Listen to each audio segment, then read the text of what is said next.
खरा दिनर कथा जंगल रे प्रबल अति प्रबल खरा हेबा जोगु नदी पोखरी गाड़िया सब सुखी जाई थाए आउ माटी फाटी आं करी रही थाए।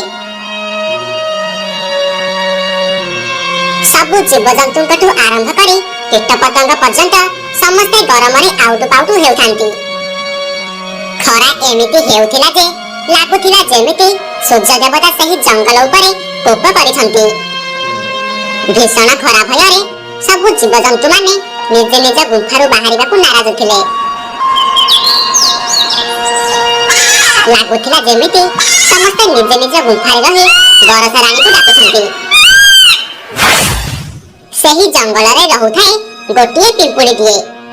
अत्यधिक गरम हेबा जोगु पिंपुड़ीर सहिबा शक्ति असहनीय होई पड़िला।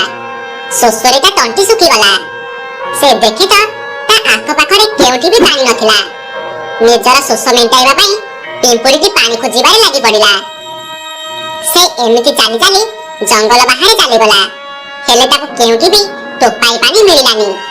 बिचरा पिंपुड़ी थकी पड़ी एक गछ छाईरे विश्राम नेला।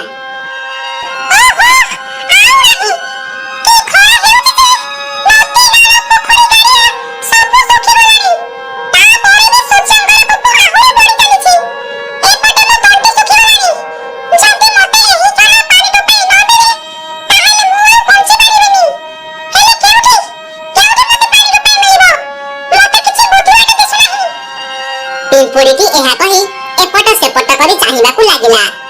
ठीक सेतिकी बेले ताकू दूर रे एक झरणा थिबार देखागला। झरणा को देखि ता मन खुशी रे नाचि उठिला। आउ से खुशी खुशी रे झरणा पाखरे जाई पहुंचिला।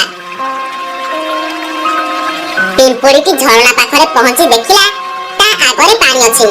हेले से पीब केमिति? एमिति पिंपुड़ी किछि भाबे चारि दिगकू टिके मुह बुलाई चाहिला। से देखिला ता पाखरे गोटे छोट पत्थर अछि। से सही क्षण आग पछ किछि न भाबी सही पत्थर ऊपर चढ़ी जाई पानी पीबा बोली जेमिति तळकू मुह करिछि सेमिति ता गोड़टा खसी गला। आउ से मुह मारी पानी भितरे पड़ी गला। बिचरा पिंपुड़ी पहरा तो जानि नथिला। ओलटा पानी रे उबुटुबु होई चित्कार करिबाकू लागिला।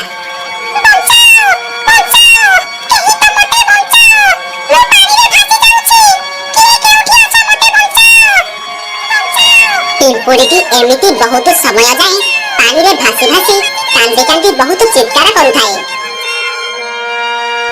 सही झरणा कूल नई पाखरे गोटिए गछटिए थिला। आउ सही गछरे गोटिए कपतटिए बास करुथिला। सेतिकी बेले कपतकू नई आडू सही पिंपुड़ीर चित्कार सुभागला।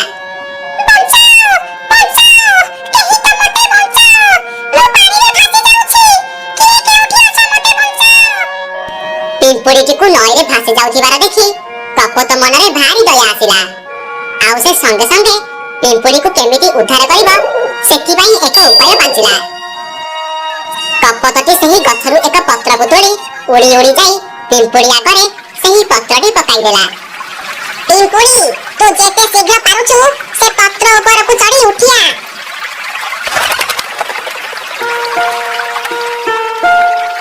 पिंपुड़ीटी बहु कष्ट रे सही पत्र ऊपर चढ़ी गला।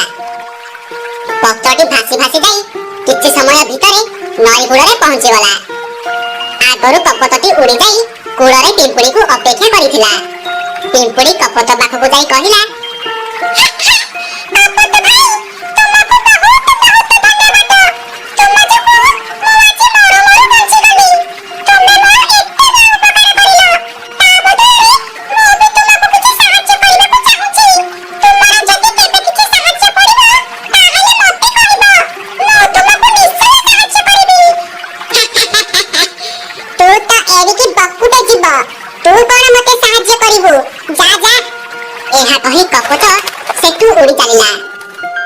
कपतर एपरी कथा सुनी पिंपुड़ी को बहुत खराब लागिला। से मन दुखरे ता घर को चली गला।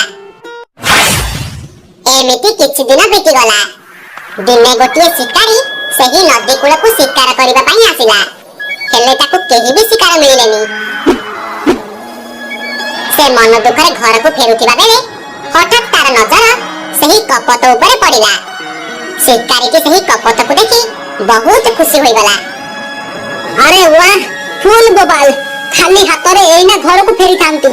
ଯାହା ହଉ ବାଟରେ ଗୋଟିଏ କପତକୁ ପାଇଗଲି। ଆଜି ଯେମିତି ହେଲେ ଏ କପତକୁ ମାରି ଘରକୁ ଧରି ଯିବି। ଏହା କହି ଶିକାରୀଟି କପତ ଉପରକୁ ବନ୍ଧୁକ ଦେଖାଇ ମାରିବାକୁ ଲକ୍ଷ୍ୟ କରିଲା। ସେତିକିବେଳେ ପିମ୍ପୁଡ଼ିଟି ସେହି ରାସ୍ତା ଦେଇ ଯାଉଥିଲା। ହଠାତ୍ ତାର ନଜର ଶିକାରୀ ଉପରେ ପଡ଼ିଲା।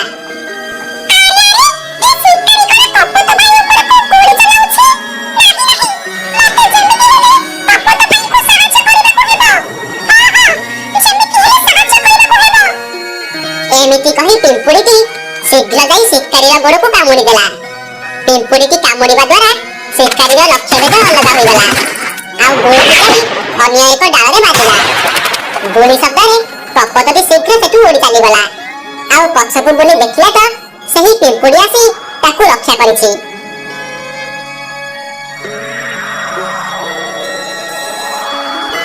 ଗଲା ଗଲା, ସବୁ ସରିଗଲା। ଠିକ୍ ସମୟରେ ଆସି ପିମ୍ପୁଡ଼ିଟା କାମୁଡ଼ିବାର ଥିଲା। ଏବେ କଣ କରିବି?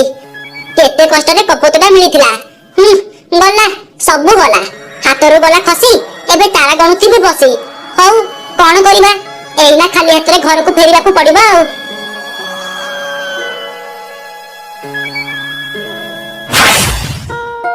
ପିମ୍ପୁଡ଼ି ଭାଇ, ମତେ କ୍ଷମା କରିଦେବ। ମୁଁ ସେଇଦିନ ତୁମକୁ ଛୋଟ କହି ବହୁତ ଚିଡ଼ାଇଥିଲି, କିନ୍ତୁ ତୁମେ ଆଜି ଠିକ୍ ସମୟରେ ମତେ ସାହାଯ୍ୟ କରିନଥିଲେ ମୁଁ ଏତେବେଳକୁ ମରି ସାରନ୍ତିଣି। ମୋ ଜୀବନ ବଞ୍ଚାଇଥିବାରୁ ତୁମକୁ ବହୁତ ବହୁତ ଧନ୍ୟବାଦ। ଆରେ କପତ ଭାଇ, ତୁମେ ସେଇଦିନ ମତେ ଯେମିତି ସାହାଯ୍ୟ କରିଥିଲ, ମୁଁ ବି ଆଜି ତୁମକୁ ସେମିତି ସାହାଯ୍ୟ କରିବି। ଏଥିରେ ଫରକ କଣ? ଅନ୍ୟର ବିପଦ ସମୟରେ ସାହାଯ୍ୟ କରିବା ସବୁ ପ୍ରାଣୀଙ୍କର କର୍ତ୍ତବ୍ୟ। ସେଥିପାଇଁ ଆମେ ଦୁହେଁ ଦୁହିଁଙ୍କ କର୍ତ୍ତବ୍ୟ ନିଭାଇଲେ।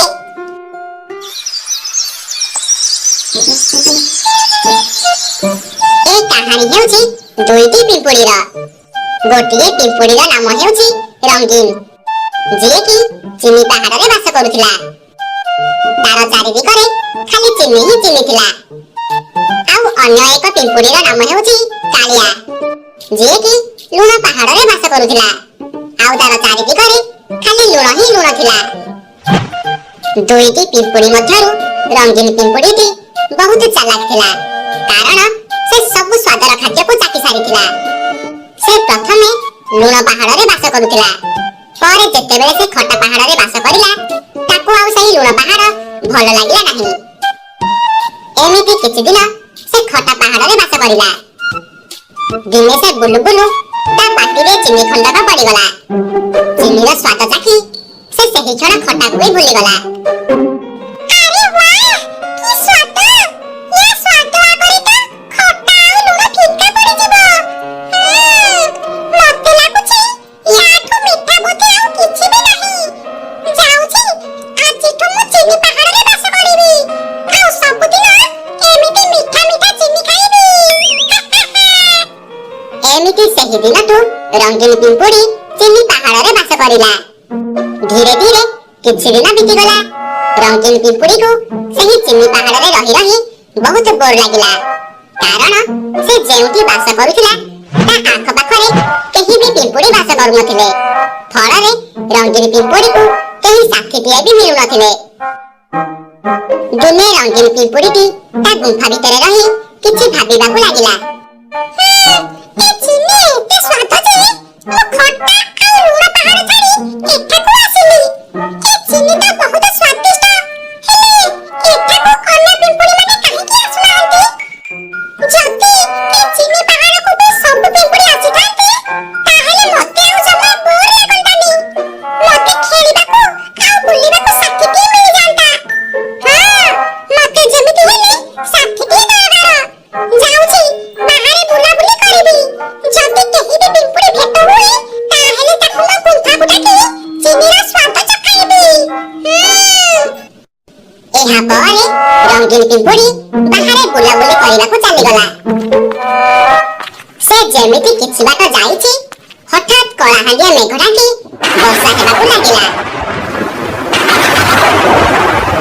ସେ ବର୍ଷାକୁ ଦେଖି ବହୁତ ଡରିଗଲା, ଆଉ ଉପାୟ ଶୂନ୍ୟ ହୋଇ ଏକ ସାରୁ ପତ୍ର ତଳେ ଆଶ୍ରୟ ନେଇ ରହିଲା। ଏସବୁ ଦୃଶ୍ୟକୁ ଦୂରରୁ ଦେଖୁଥାଏ କାଳିଆ ପିମ୍ପୁଡ଼ି, ଯିଏକି ଲୁଣ ପାହାଡ଼ରେ ବାସ କରୁଥିଲା। ଆରେ ଏ ପିମ୍ପୁଡିକୁ ତ ମୁଁ କାଇଁ ଆଗରୁ ଦେଖିନି। ଇଏ ବୋଧେ ଆମ ଏରିଆକୁ ନୂଆ କରି ଆସିଛି। ହଉ ସେ ଯିଏ ବି ହଉ, ମୁଁ ତାକୁ ଏ ବର୍ଷାରେ ଯେମିତି ହେଲେ ଆଶ୍ରୟ ଦେବି।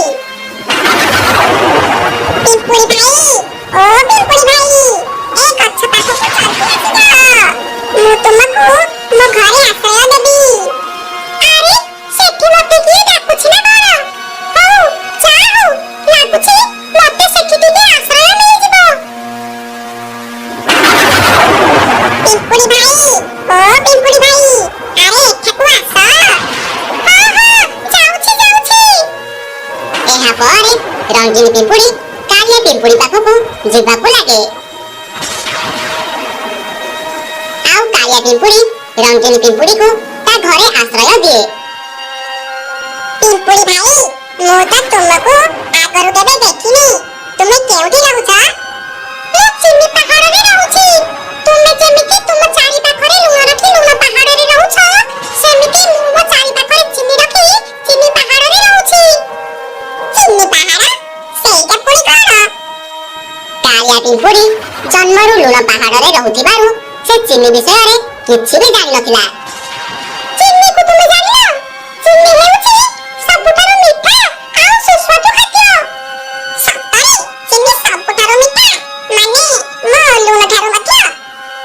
ହଁ ହଁ, ଚିନି ତୁମ ଲୁଣଠୁ ବହୁତ ମିଠା।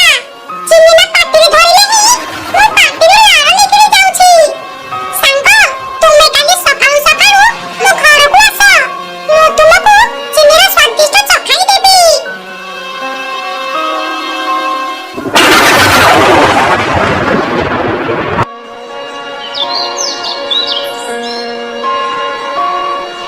ହଉ, ଏବେ ତ ବର୍ଷା ଛାଡ଼ିଗଲାଣି। ମୁଁ ମୋ ଘରକୁ ଯାଉଛି।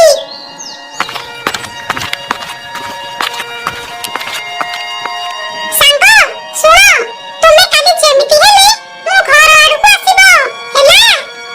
ହଉ ସାଙ୍ଗ, ତୁମେ ଯାଅ, ମୁଁ ନିଶ୍ଚିତ ଯିବି। ତାପରେ ରଙ୍ଗିନ ପିମ୍ପୁଡି ତା ଘରକୁ ଚାଲିଗଲା।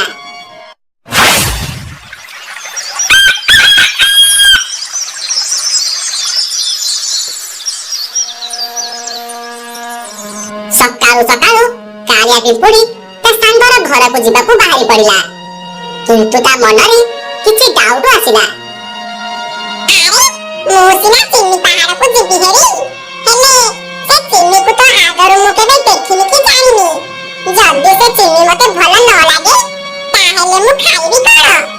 ନାହିଁ ନାହିଁ, ମୁଁ ଏଠୁ କିଛି ଲୁଣକୁ ପାଟିରେ ଧରି ପଳାଇବି। ଯଦି ସେ ଚିନି ମତେ ଭଲ ନ ଲାଗେ, ତାହେଲେ ସେହି ଲୁଣତକ ଖାଇଦେବି ଆଉ। ଏହା କହି ପିମ୍ପୁଡିଟି ପାଟିରେ ଲୁଣ କଳେ ଧରି ବାହାରି ପଡ଼ିଲା ତା ସାଙ୍ଗ ପାଖକୁ।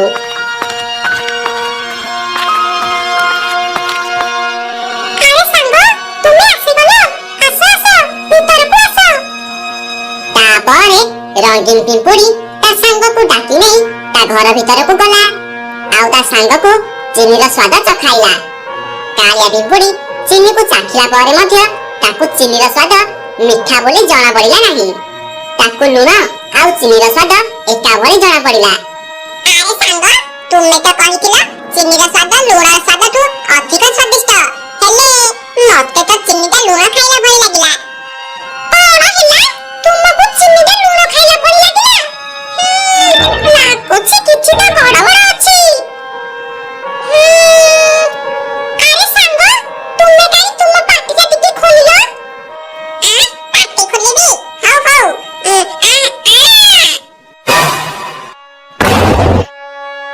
ଆରେ ସାଙ୍ଗ, ତୁମେ ତ ତୁମ ପାଟିରେ କଳେ ହେବ ଲୁଣ ଧରିଛ।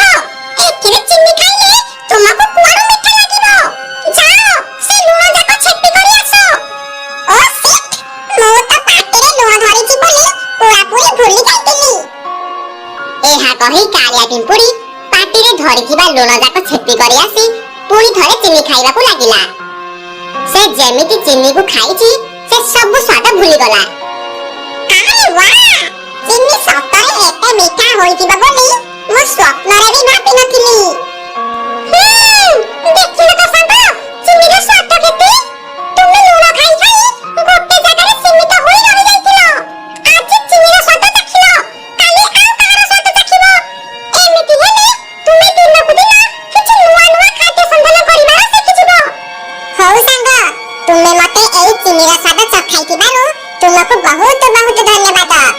ମୁଁ ବି ଆଜିଠୁ ଏଇ ଚିନି ପାହାଡ଼ରେ ରହିବି। ଏମିତି ସେହି ଦିନଠୁ ଦୁଇ ସାଙ୍ଗ ମିଳିମିଶି ସେହି ଚିନି ପାହାଡ଼ରେ ରହିଲେ। ରଙ୍ଗୀନ ପିମ୍ପୁଡ଼ିକୁ ଆଉ ବୋର୍ ମଧ୍ୟ ଲାଗିଲା ନାହିଁ। ଦୁହେଁ ହସ ଖୁସିରେ ଏକାଠି ରହିଲେ। ଛୋଟିଆ ପାହାଡ଼କୁ ଲାଗି ଏକ ସୁନ୍ଦର ଘଞ୍ଚ ଜଙ୍ଗଲଟିଏ ଥାଏ। ସେହି ଜଙ୍ଗଲରେ ରହୁଥାଏ ଗୋଟିଏ ବିଲୁଆ। ବିଲୁଆଟି ଦେଖିବାକୁ ଯେମିତି ଶାନ୍ତ ଆଉ ସରଳ, ସେମିତି ତା କାମ ମଧ୍ୟ ସରଳ ଆଉ ନିଷ୍କପଟ। ସେ ବହୁତ ଦୟାବାନ ପ୍ରାଣୀଟିଏ। ଅନ୍ୟର ଦୁଃଖ ଦେଖିଲେ ସେ ଜମା ସହିପାରେ ନାହିଁ। ବିଲୁଆଟିର ଭଲ ବୁଦ୍ଧି ପାଇଁ ସେହି ଜଙ୍ଗଲର ସବୁ ପଶୁପକ୍ଷୀମାନେ ତାକୁ ଭଲ ପାଆନ୍ତି। ଦିନେ ବିଲୁଆକୁ ମହୁ ଖାଇବା ପାଇଁ ବହୁତ ଇଚ୍ଛା ହେଲା। ତେଣୁ ସେ ବାହାରି ପଡ଼ିଲା ମହୁ ସନ୍ଧାନ କରିବାକୁ। ମହୁ ପାଇବା ଆଶାରେ ସେ ଜଙ୍ଗଲ ସାରା ଘୁରି ବୁଲିଲା, ହେଲେ ତାକୁ କେଉଁଠି ବି ମହୁ ଦାଟ ଦେଖାଗଲା ନାହିଁ। ବିଲୁଆଟି ମହୁ ସନ୍ଧାନରେ ଜଙ୍ଗଲ ସାରା ବୁଲି ବୁଲି ଥକି ଯାଇଥାଏ। ତେଣୁ ସେ ଏକ ଗଛ ମୂଳେ ବସିଯାଇ କିଛି ସମୟ ବିଶ୍ରାମ ନେଲା।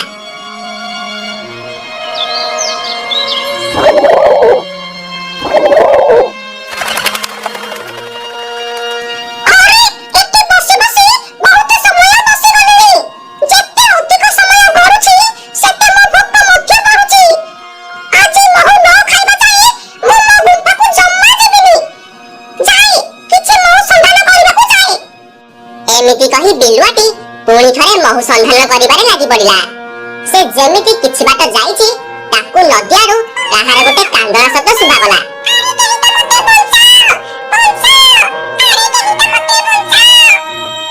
ବିଲୁଆଟି ସେହି କାନ୍ଦଣା ଶବ୍ଦ ବାରି ବାରି ସେହି ନଦୀ ପାଖରେ ଯାଇ ପହଞ୍ଚିଲା। ସେ ଦେଖିଲା ତ ସେହି ନଦୀରେ ଗୋଟେ ମହୁମାଛିଟେ ବୁଡ଼ି ଯାଇ ବହୁ କଷ୍ଟ ଯନ୍ତ୍ରଣା ସହ କିଛି ସାହାଯ୍ୟ ମାଗିବା ପାଇଁ ଚିତ୍କାର କରୁଛି।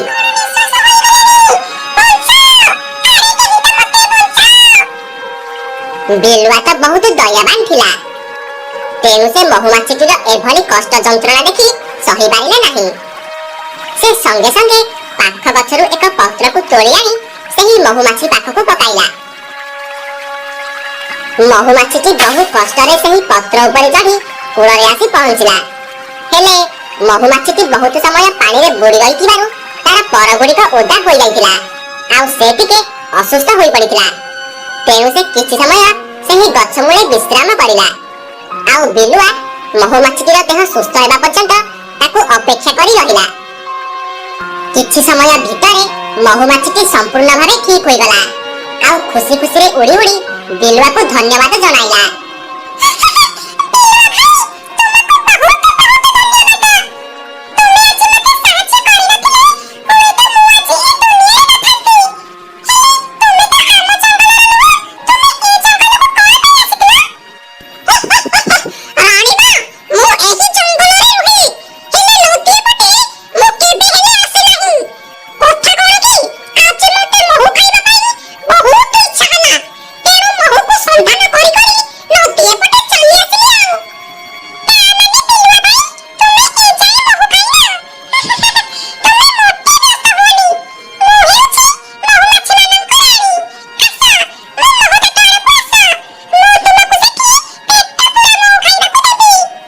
ମହୁମାଛି ପାଟିରୁ ଏତକ ଶୁଣି ବିଲୁଆର ମନ ଭାରି ଖୁସି ହୋଇଗଲା, ଆଉ ସେ ମହୁମାଛି ପଛେ ପଛେ ମହୁତାଟ ଆଡ଼କୁ ଚାଲିଲା।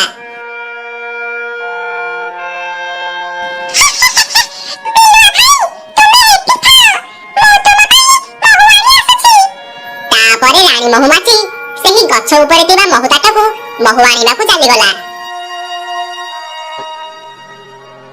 ରାଣୀ ମା, ତୁମେ ତ ପାଖ ନଈରେ ଫୁଟିଥିବା କିଛି ଫୁଲରୁ ମହୁ ସଂଗ୍ରହ କରିବାକୁ ଯାଇଥିଲ, ହେଲେ ଏତେ ସମୟ ହେଲା କଣ କରୁଥିଲ? କଣ କିଛି ଅସୁବିଧା ହେଲା କି? ହଁ ସାଙ୍ଗମାନେ, ମୁଁ ମହୁ ସଂଗ୍ରହ କରି ଆସିବା ବେଳେ ହଠାତ୍ ମୋ ମୁଣ୍ଡଟା ବୁଲେଇଥିଲା, ଆଉ ମୁଁ ପାଣିରେ ପଡ଼ି ଅଣନିଶ୍ୱାସ ହୋଇ ବହୁତ ଚିତ୍କାର କରିଲି। ଠିକ୍ ସେତିକିବେଳେ ବିଲୁଆ ଭାଇ ଆସି ମୋତେ ପାଣିରୁ ଉଦ୍ଧାର କରିଲେ, ଆଉ ମୋ ଜୀବନ ବଞ୍ଚାଇଲେ।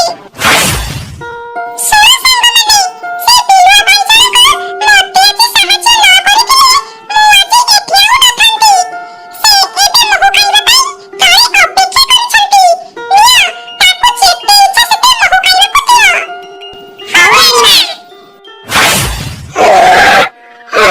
ସେତିକିବେଳେ ଗୋଟିଏ ଭାଲୁ ସେହି ବାଟ ଦେଇ ଆସୁଥିଲା। ଆସୁଥିଲା। ଭାଲୁଟି ଥିଲା ବହୁତ ଦୁଷ୍ଟ ଆଉ ଅହଙ୍କାରୀ। ଅନ୍ୟକୁ ହଇରାଣରେ ପକାଇ ଖୁସି ହେବା ତାର କର୍ତ୍ତବ୍ୟ। ଭାଲୁଟି ଆସିବା ବେଳେ ହଠାତ୍ ତାର ନଜର ସେହି ବିଲୁଆ ଉପରେ ପଡ଼ିଲା। ସେ ସେହି କ୍ଷଣ ଏକ ବୁଦା ଭିତରେ ଲୁଚି ଯାଇ କିଛି ମନ୍ଦ ଉଦ୍ଦେଶ୍ୟ ଭାବିବାକୁ ଲାଗିଲା। ଆରେ ଏ ବିଲୁଆ ଏଠି କଣ କରୁଛି? କଣ ମହୁ ଖାଇବା ପାଇଁ ଆସିନି ତ? ମତେ ତ ସେଇଆ ହିଁ ଲାଗୁଛି। ଏ ବିଲୁଆକୁ ଦେଖିଲେ କାହିଁକି କେଜାଣି ଜଙ୍ଗଲର ସବୁ ପଶୁ ପକ୍ଷୀ ମାନେ ଖୁସି ହୁଅନ୍ତି। ହେଲେ ମତେ ତ ୟାକୁ ଦେଖିଲେ ରାଗ ହିଁ ରାଗ ଲାଗୁଛି। ୟା ପାଇଁ କିଛି ଗୋଟେ ବ୍ୟବସ୍ଥା କରିବାକୁ ପଡ଼ିବ। ଏମିତି କହି ଭାଲୁଟି କିଛି ମନ୍ଦ ଉଦ୍ଦେଶ୍ୟ ଭାବି ତଳୁ ଗୋଟେ ଛୋଟ ପଥରଟିଏ ଗୋଟାଇଲା। ଆଉ ସେହି ମହୁ କାଟକୁ ଲକ୍ଷ୍ୟ କରି ଜୋରସେ ଟେକାଟିଏ ମାରିଲା। ଟେକାଟି ସିଧା ଯାଇ ମହୁ କାଟରେ ବାଜିଲା। ଟେକାଟି ମହୁ କାଟରେ ବାଜିବା ଦ୍ୱାରା ସବୁ ମହୁମାଛି ମାନେ ରାଗରେ ବାହାରକୁ ଆସିଗଲେ। ଏହା ଦେଖି ଭାଲୁ ପୁରା ଖୁସି ହୋଇଗଲା। ଭାଲୁର ପ୍ରକୃତିର ଅନ୍ୟକୁ ଖାଲରେ ପକାଇବା। ସେମିତି ଏଠି ତାର ଉଦ୍ଦେଶ୍ୟ ଥିଲା ଯେ ଟେକାଟି ମାରିବା ଦ୍ୱାରା ସବୁ ମହୁମାଛି ମାନେ ତଳକୁ ଆସି ବିଲୁଆକୁ ବିନ୍ଧି ପକାଇବେ। ବିଲୁଆ ଭଲସେ ପାଣି ପାଇବ ଆଉ ତାକୁ ଜଙ୍ଗଲର ସବୁ ପଶୁ ପକ୍ଷୀ ମାନେ ଘୃଣା କରିବେ। ହେଲେ ସେମିତି କିଛି ବି ହେଲା ନାହିଁ। ଆରେ ଆମେ ତ ମହୁ ଧରି ଆସୁଥିଲେ, ହେଲେ ଏ ବିଲୁଆକୁ ଏତେ ଭୋକ ହେଲା ଯେ ସେ ଆମ ବସା ଭାଙ୍ଗିବାକୁ ଲାଗିଲା। ମତେ କିଛି ଗଡ଼ବଡ଼ ଲାଗୁଛି। ଏ କାମ ବିଲୁଆ କରିନଥିବ। ରାଣୀ ମା ତ କହିଥିଲେ ବିଲୁଆ ବହୁତ ଦୟାବାନ ଆଉ ସରଳ ବୋଲି। ହେଲେ ଏମିତି କାମ ବିଲୁଆ ଜମା କରିନଥିବ। ହଁ ଏ କାମ ବିଲୁଆ କରିନଥିବ। ଦେଖ, ଯଦି ସେ ଏ କାମ କରିଥାନ୍ତା ତାହେଲେ ତ ସେ ମହୁମାଛି ବିନ୍ଧ ଧରି ଏଠି ନିର୍ଭୟର ସହିତ ଠିଆ ହୋଇନଥାନ୍ତା। ପୁଣି ଆମ ରାଣୀ ମା ନିଜେ ତାକୁ ମହୁ ଖାଇବା ପାଇଁ ଡାକିଛନ୍ତି। ସେଥିପାଇଁ ସେ ଏମିତି କାମ ଜମା କରିନଥିବ। ହଉ ଛାଡ଼, ସେ ଯିଏ ବି ହେଉ, ଯଦି ଧରା ପଡ଼ିବ ତାହେଲେ ଆମଠୁ ଭଲସେ ବିନ୍ଧ ଖାଇବ। କିନ୍ତୁ ଏବେ ମହୁ ଧରି ତଳକୁ ଚାଲ। ବିଲୁଆ ପାଇଁ ବହୁତ ସମୟ ହେଲାଣି ଜଗି ରହିଲେଣି। ଏହା ପରେ ସବୁ ମହୁମାଛି ମାନେ ତଳକୁ ଯାଇ ବିଲୁଆକୁ ମହୁ ଖାଇବା ପାଇଁ ଦେଲେ। ବିଲୁଆ ମଧ୍ୟ ଖୁସି ଖୁସିରେ ମହୁ ଖାଇଲା। ଦୁଷ୍ଟ ଭାଲୁ ଏସବୁ ଦୃଶ୍ୟକୁ ଦୂରରୁ ଦେଖୁଥାଏ। ହେଲେ ଏମିତିକା ଦୃଶ୍ୟକୁ ଦେଖି ସେ ଜମା ହଜମ କରିପାରିଲା ନାହିଁ। ଆରେ ଏ କଣ ହେଲା? ମୁଁ ତ ଭାବିଥିଲି ବିଲୁଆକୁ ସେମାନେ ବିନ୍ଧି ପକାଇବେ, ହେଲେ ଏବେ ତ ସବୁ ଓଲଟା ହୋଇଗଲା। ଟେକା ମାରିବି ମୁଁ, ମହୁ ଖାଇବ ସିଏ? ନା ନା, ଏମିତି ଜମା ହୋଇପାରିବନି।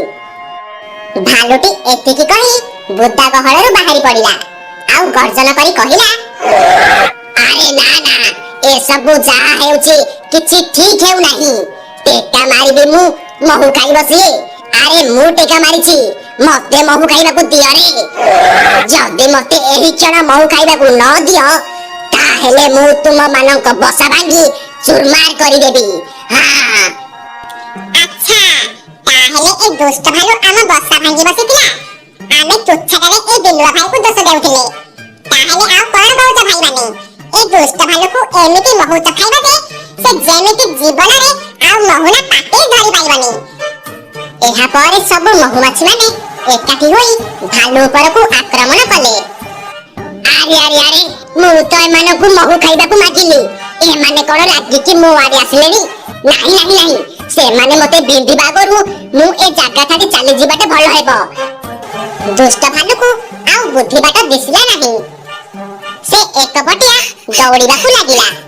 ହେଲେ ମହୁମାଛି ମାନେ ବି କୋଉ କମ୍ ନୁହଁ। ସେମାନେ ସମସ୍ତେ ଭାଲୁର ଦେହ ସାରା ବିନ୍ଧି ନାଲି ନାଲି ଫୋପଡ଼ା କରିଦେଲେ ଆଉ ତାଙ୍କ ଜଙ୍ଗଲରୁ ଭଗାଇ ଦେଲେ।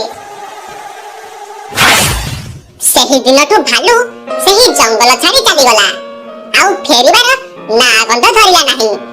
ଆଉ ଗୋଟେ କଥା, ସେହି ଦିନଠୁ ଭାଲୁ ମହୁ ଖାଇବା ନାମ ମଧ୍ୟ ପାଟିରେ ଧରିଲାନି। ଏପଟେ ବିଲୁଆ ପେଟ ପୁରା ମହୁ ଖାଇ ତା ଗୁମ୍ଫାକୁ ଫେରିଲା।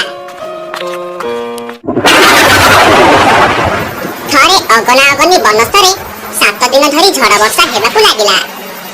ଝଡ଼ ବର୍ଷା ଏମିତି ଲାଗି ରହିଲା ଯେ ସେହି ଜଙ୍ଗଲର କୌଣସି ପଶୁ ପଦାକୁ ବାହାରି ପାରିଲେ ନାହିଁ। ଏମିତି ଲଗାତାର ବର୍ଷା ହେଲା ପରେ ମଧ୍ୟ କେହି ବି ପଶୁ ଭୟଭୀତ ହୋଇନଥିଲେ, କାରଣ ସେମାନେ ସମସ୍ତେ ବର୍ଷା ହେବା ପୂର୍ବରୁ ନିଜ ନିଜ ଗୁମ୍ଫାରେ କିଛି ଶିକାର ଯୋଗାଡ଼ କରି ରଖିଥିଲେ। ସେହି ଜଙ୍ଗଲରେ ରହୁଥାଏ ଗୋଟିଏ ବିଲୁଆ, ଯିଏକି ଭାରି ଅଳସୁଆ ଥିଲା। ବର୍ଷା ହେବା ପୂର୍ବରୁ ଯେତେବେଳେ ଅନ୍ୟ ପଶୁମାନେ ଖାଦ୍ୟ ସନ୍ଧାନ କରୁଥିଲେ, ସେତେବେଳେ ସେ ତା ଗୁମ୍ଫାରେ ଶୋଇ ରହୁଥିଲା। ଆଉ ଅନ୍ୟ ପଶୁମାନେ ପରିଶ୍ରମ କରୁଥିବାର ଦେଖି ସେ ସେମାନଙ୍କ ଉପରେ ଥଟ୍ଟା ପରିହାସ କରୁଥିଲା।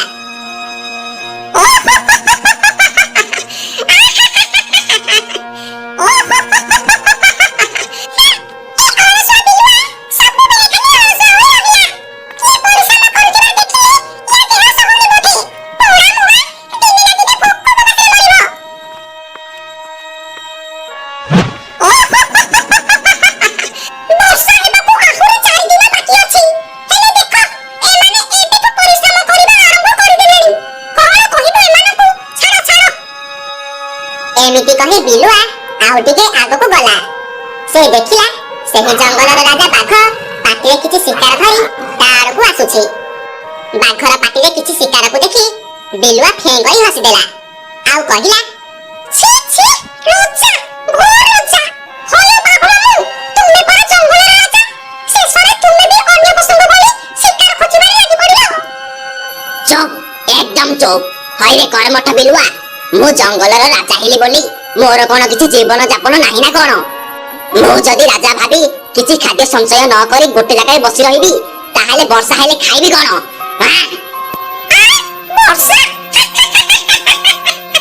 ହଏ ବାଘ ମାମୁଁ, ବର୍ଷା ହେବାକୁ ପରା ଆହୁରି କେଇଦିନ ବାକି ଅଛି। ତୁମେ ଆମ ଜଙ୍ଗଲର ରାଜା ହୋଇ ଶେଷରେ ତୁମେ ହିଁ ବର୍ଷାକୁ ନେଇ ଲାଙ୍ଗୁଳ ଡାକିଦେଲ। ଛି ଛି ଛି ଛି ଛି ଛି। ଚୁପ୍, ଏଠି ଆଉ ମତେ ଏ ବାହାପିଆ କଥାଗୁଡ଼ା ଶୁଣାନି। ଶୁଣ, ମୁଁ ତ ଭଲ ପାଇଁ କହୁଛି, ବର୍ଷା ହେବା ପୂର୍ବରୁ ଏବେଠୁ କିଛି ଖାଦ୍ୟ ସଞ୍ଚୟ କରିଦେ। ନହେଲେ ବର୍ଷା ହେଲେ ବୁଲି ବୁଲି ଥକି ପଡ଼ିବୁ ପଛକେ, ହେଲେ କେହି ବି ଶିକାର ମିଳିବେନି। ଏମିତି କହି ବାଘଟି ସେଠୁ ଚାଲିଗଲା। ବିଲୁଆ ବାଘର କଥାକୁ ତିଳେ ହେଲେ ମନ ଧ୍ୟାନ ଦେଲା ନାହିଁ। ସେ ସେଠୁ ଚାଲିଯାଇ ତା ଗୁମ୍ଫାରେ ଅଳସୁଆ ହୋଇ ଶୋଇ ରହିଲା। ଏମିତି ଧୀରେ ଧୀରେ 4 ଦିନ ବିତିଗଲା। ଆକାଶରେ କଳାହାଣ୍ଡିଆ ମେଘ ଢାଙ୍କି ବିଜୁଳି ଘଡ଼ଘଡ଼ି ମାରି ବହୁତ ଜୋରସେ ବର୍ଷା ହେବାକୁ ଲାଗିଲା। ବହୁତ ଜୋରସେ ବର୍ଷା ହେବା ଯୋଗୁଁ ସବୁ ଜୀବଜନ୍ତୁମାନେ ନିଜ ନିଜ ଗୁମ୍ଫା ଭିତରେ ପଶିଗଲେ। ବର୍ଷା ନ ଛାଡ଼ିବା ପର୍ଯ୍ୟନ୍ତ କେହି ବି ନିଜ ଗୁମ୍ଫାରୁ ବାହାରକୁ ବାହାରିଲେ ନାହିଁ। ଝଡ଼ ବତାସ ହେବାର 2 ଦିନ ବିତିଗଲା। ସବୁ ପଶୁପକ୍ଷୀମାନେ ପୂର୍ବରୁ ସଞ୍ଚୟ କରି ରଖିଥିବା ଖାଦ୍ୟକୁ ଆରାମରେ ଖାଉଥିଲେ। କିନ୍ତୁ ଅଳସୁଆ ବିଲୁଆ ପାଟି ଦେଖି ଆଁ କରି ରହିଥାଏ। ଭୋକରେ ତା ପେଟ ଜଳୁଥାଏ। ହେଲେ କଣ କରିବ? ପୂର୍ବରୁ ତ ସେ କାହା କଥା ନ ଶୁଣି ପରିଶ୍ରମ ନ କରି ଅଳସୁଆ ହୋଇ ଶୋଇ ରହୁଥିଲା। ସେ ଆଉ ଭୋକ ସମ୍ଭାଳି ନ ପାରି ଭୀଷଣ ଝଡ଼ ବର୍ଷାରେ ବାହାରି ପଡ଼ିଲା ଖାଦ୍ୟ ସଂଗ୍ରହ କରିବାକୁ। ବିଲୁଆଟି ଚାଲି ଚାଲି ବହୁତ ବାଟ ଚାଲିଗଲା, ହେଲେ ତାକୁ କେହି ବି ଶିକାର ମିଳିଲେନି। ସେ ମନ ଦୁଃଖରେ ଆଉ କିଛି ବାଟ ଯିବାକୁ ଲାଗିଲା। କିଛି ବାଟ ଯିବା ପରେ ତା ଆଖିରେ ଠେକୁଆଟିଏ ପଡ଼ିଲା। ସେ ଯେମିତି ଠେକୁଆ ପାଖକୁ ଯାଇଛି, ସେମିତି ଠେକୁଆଟି ବୁଦା ଭିତରକୁ ଯାଇ ଲୁଚିଗଲା। ବିଲୁଆ ଏତେ ବାଟ ଆସିବା ପରେ ମଧ୍ୟ ତାକୁ ଗୋଟେ ବି ଶିକାର ମିଳିଲା ନାହିଁ। ଭୋକରେ ମୋ ପେଟ ଜଳିଲାଣି। କେତେ କଷ୍ଟ କରି ଏ ବର୍ଷାରେ ଶିକାର ଖୋଜିବାକୁ ବାହାରିଲି, ହେଲେ ଗୋଟେ ବି ଶିକାର ପାଇଲିନି। ସେଇଦିନ ବାଘ ମାମୁଁ ଯାହା କହିଥିଲେ ସବୁ ସତ କହିଥିଲେ। ଯଦି ସେଇଦିନ ବାଘ ମାମୁଁ କଥା ମାନି ଖାଦ୍ୟ ସଂଗ୍ରହ କରିଦେଇଥାନ୍ତି, ତାହେଲେ ଆଜି ମତେ ଏ ଝଡ଼ ବର୍ଷାରେ ପେଟ ପୂଜା ପାଇଁ ଏ କଷ୍ଟ ଆଉ କରିବାକୁ ପଡ଼ିନଥାନ୍ତା। ହଉ, ଏବେ ସେ କଥା ଭାବି ଆଉ କି ଲାଭ? ଏବେ ପେଟରେ ଉଦାହରଣ ଦେବା ଛଡ଼ା ଆଉ ଉପାୟ ହିଁ ନାହିଁ। ଯାଏ, ଗୁମ୍ଫାକୁ ଯାଏ। ଏହା କହି ବିଲୁଆଟି ମନ ଦୁଃଖରେ ଗୁମ୍ଫାକୁ ଫେରିବାକୁ ଲାଗିଲା।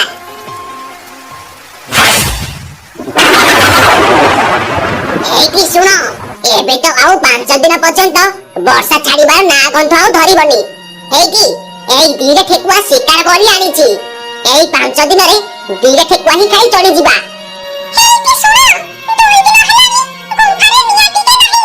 ନିଆଁ ଟିକେ ନ ଆଣିଲେ ରୋଷେଇ କେମିତି କରିବି? ତୁମେ ଯାଅ, ବାଘ ମାମୁଁଘରୁ ନିଆଁ ଟିକେ ନେଇ ଆସିବ। ହଉ ହଉ, ଠିକ ଅଛି। ତାପରେ ଭାଲୁ ନିଆଁ ଆଣିବାକୁ ବାଘ ଗୁମ୍ଫାକୁ ଚାଲିଗଲା। ବିଲୁଆଟି ନ ଖାଇ ନ ପିଇ ଭୋକ ଉପବାସରେ ଥକି ପଡ଼ି ଧୀରେ ଧୀରେ ଆସୁଥାଏ। ହଠାତ୍ ତା ନଜର गोटे गुंफारे पड़िला। बिलुआटी से गुंफा को चाहि कहिला, ना आउ भूख सही हेबनी, जाउची ए गुंफा भीतर को चली जिबी। ए गुंफा भीतर छेली की ठेकुआ किछि शिकार निश्चय मिल जिबे। किछि शिकार पाइबा आशारे बिलुआटी ସେହି गुंफा भीतर पसिगला। से जानि नथिला जे ସେହି गुंफा भालुर गुंफा बोली। बिलुआर टप टप पाद शब्द सुनी भालुर स्त्री गर्जन करी कहिला, अरे किए तू आ? तोर तो बड़ साहस। मोर बिना अनुमति रे मो गुंफा को पसि आछू। हो हलो हलो ए वर्षा पागरे आउ गोटे भी शिकार मिलिगला। हे भगवान मु एबे कोन करिबी? भूलरे भालु गुंफा को चली आसिनी। नाही मते किछि उपाय बाहर କରିବାକୁ पड़िबो, नहेले ए भालुर स्त्री मते जम्मा छाड़िबनी। एपटे भोको सेपटे मरण मुहरे। नाही नाही मते किछि କରିବାକୁ पड़िबो। ठीक सेतिकी बेले बिलुआर मुंडको एक उपाय दिसिला। अरे मु तो आसीबा बेले भालु बाहर को जाउथिला, ता माने भालु गुंफारे नाही। ए सूचक हाथ छाड़ न करी मते जेमिति हेले भालुर स्त्री को बोका बनाई गोटे ठेकुआ धरि जीवको हेबो। हां ए ठेकुआ को देखि मो पाटिरु ला निकलिलानी, आउ भोक संभाଳି हेउनी। एमिति किछि उपाय भाबी बिलुआ भालुर स्त्री को कहिला, भालु माउसी आ मते पर मौसा ठेकुआ गोटे धरि जीवको पठाइछंती। मौसा ठेकुआ नेबको पठाइछंती? अरे से ता ताको मुनाको नियानिबको जाइछंती, ताते केमिति पठाइले गे? अरे माउसी कथा कोन की? मु भी ताको मुनाको केली भालु मौसा नियानिबको जाइथिले जे, हेले एबे तो बाहर वर्षा बहुत जोर से हेउची। निया धरि केमिति आनिबे जे? निया आनिले वर्षा रे लिबि जिबनी। सेथिबाई मौसा मते पठाइले जा माउसी के कहि ठेकुआ गोटे धरि आसीबु। ओहो एमिति कथा? आइ मते आगुर कहिलुनी। ने ने ठेकुआ ने मौसा को कहबो भलरे मसला मसली देके पड़ी के आनिबे, हैला? हो माउसी मु मौसा को सब कहिबी। हौ मु एबे आसुची। तापरे बिलुआ ता पाटिरे मला ठेकुआ को धरि एक पटिया ता गुंफा को धाइला। बेचाराटा 2 दिन होला भोकरे थिला। से ठेकुआ मांस को देखि बहुत खुशी होई गला, आउ खुशी खुशी रे ठेकुआ मांस खाइबा को लागिला। से पटे भालु ता गुंफारे पहुंची जाइथिला। भालु को देखि भालुर स्त्री खुशी होई पचारिला, हेई ठेकुआटी को थाला से मसला मसली देके पड़ी के आनिछती। मसला मसली देकी ठेकुआ पोड़ा? अरे तमे कोन कहउछ किछि बुझा पडुनी।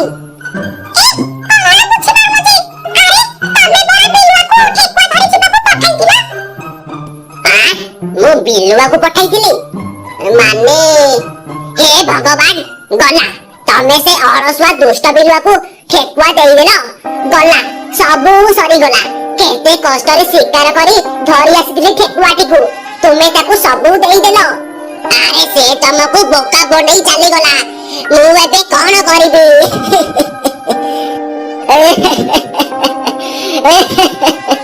केते आशा करिथिले ठेकुआ पोड़ा खाइबी बोली, वर्षा जगु नियाती की आनी हेलानी। इयाडू ए माइकिना से ठेकुआटी को भी देई देला, गला सबु सरी गला।